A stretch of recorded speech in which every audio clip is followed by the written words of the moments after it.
আমাদের দেশে গোলাপ শাহর মাজারে সিজদা দেয়, আছে না নাই?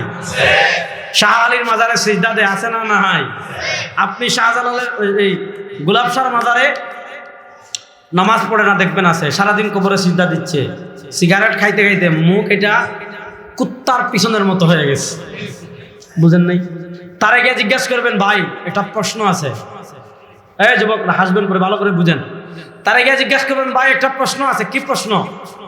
যে ভাই আল্লাহ নবী সাল্লাল্লাহু আলাইহি ওয়াসাল্লাম বলেছেন এই উম্মত 72 দল যাবে জাহান্নামে, জান্নাতে যাবে একটা দল, সেই এক দল কারা? সে বলবে পৃথিবীতে এক দল থাকলে আমরা। ঠিক না বেটি?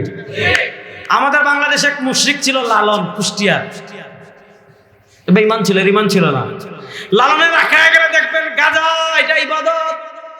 মানে আমরা যেমন ভাত খাই, রুটি খাই, চা খাই, বাঙালি মানুষ যেমন চা খায়, লালনের আখড়ায় গেলে দেখবেন গাঞ্জা খাইতে খাইতে বাতাসকে দূষিত করে ফেলেছে, বাতাস থেকে খালি গাঁজার গন্ধ আসতেছে। ওই লালনের ভক্তদেরকে জিজ্ঞাসা করবেন 72 দল যাবে জাহান্নামে, এক দল যাবে জান্নাতে, তারা কারা? তারা বলবে আমরা।